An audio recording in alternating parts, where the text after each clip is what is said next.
而家嚟到2025年 MC 第13題啦。咁樣咧，呢條就係關於一條數列嘅，咁亦都係簡單啲嘅等差數列啦。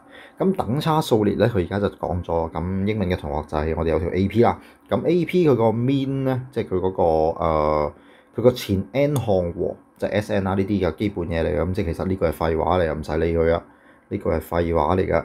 然之後佢就同你講啦，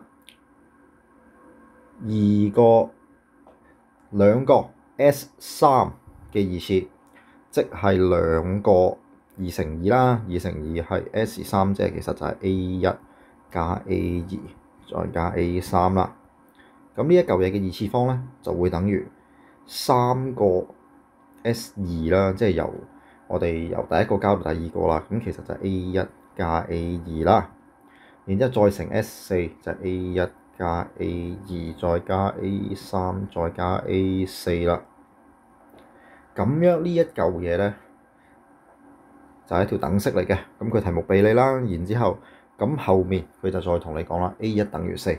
嗱，呢一個咧係非常重要嘅，因為如果有 A1 嘅話咧，我哋所有數都係易計好多嘅，因為我哋最後記住我哋所有嘅 AP 啦，即係所有等差數列咧，其實我哋要計嘅就係 A 等於幾多啦。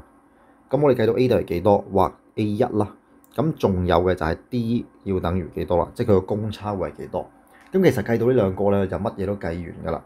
咁而家呢條咧，佢就俾咗個 A1 你，所以你應該簡單好多嘅。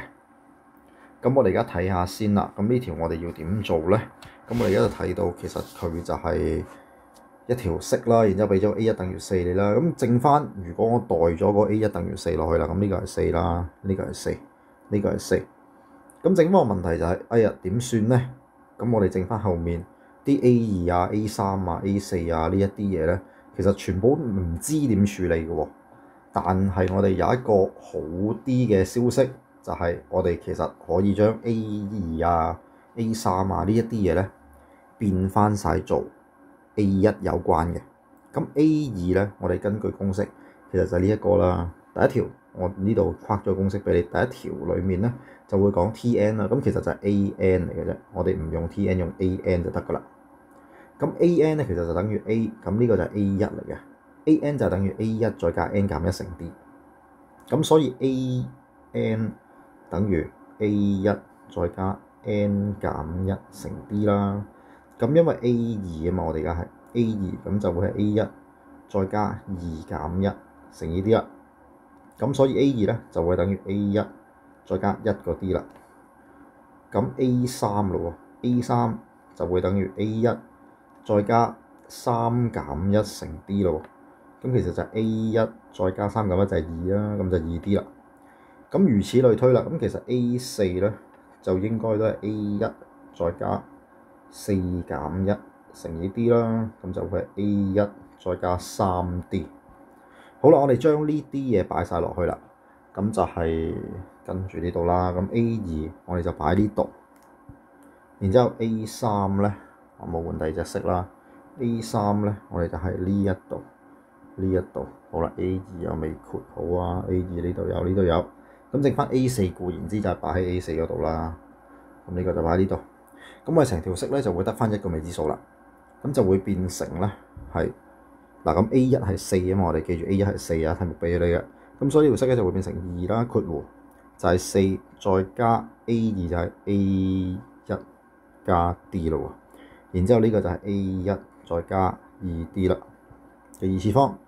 等於3，然之後括弧 A1 即係4啦，咁就係4加 A1 再加 D 啦。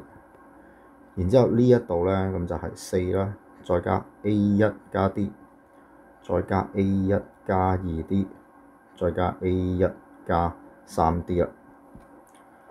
好啦，咁呢度咧，咁我哋其實所有 A1 都可以代翻4落去噶嘛，因為題目又有講噶嘛。咁我哋將所有 A1 又換翻就到4之後咧，我哋就會變成4。再加4加 D， 再加4加 2D 嘅二次方，就會等於3，再括弧4再加4啦，再加 D。咁呢度就會變成4再加4再加4再加4，然之後就會係加 D 啦，加 2D， 再加 3D 嘅。好啦，咁嚟到呢度咧，我哋就會見到條數咧，其實剩翻1個未知數嘅啫，即係剩翻 D 嘅，其實就係、咁我哋而家就做啲簡單運算，計完佢就做完㗎呢條。咁你就會係2，跟住然之後呢度就係4加4加4就12啦，再加 3D 嘅二次方等於3×8加 D， 然之後呢度就4個4加埋就16，再加1D 2D 3D 就6D 啦。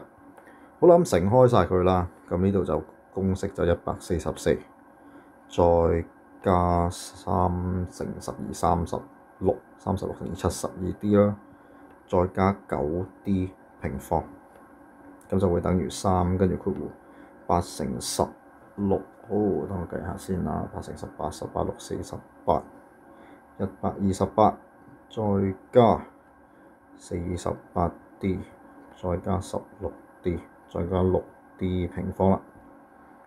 好啦，咁又乘開晒佢啦，或者我哋將個2掟過去，全式除2啦，咁你就會係得到，再將個3除埋過去，咁呢一邊咧，我哋就會得到3、4、12、3×8=24啦，再加24D， 再加 3D 平方，會等於係64，再加24D， 再加8D， 再加 3D 平方。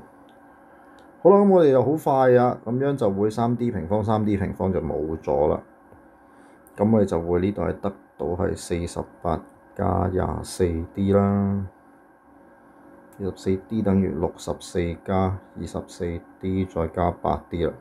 咁咧，我 24D 冇埋之後咧，咁我哋就會得到 8D 咧，就會係等於而家可以減啦。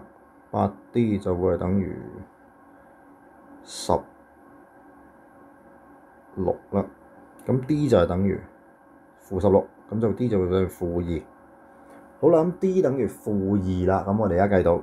咁我哋計完 D 呢度啦，啱啱我哋講咗啦，我哋而家 A1 我哋有嘅 A1 係等於4喺呢一度上面，咁 D 咧等於-2咯喎，咁你要計翻 A7，我哋用翻第一條公式就已經得噶啦，咁 A7 就係等於 A1 再加7減1乘 2D 啦，咁 A1 就係4，再加7減1就6啦，6乘 D 就係-2，咁就會係4加6乘-2，-12，咁就會係-8，答案就係 B 啦。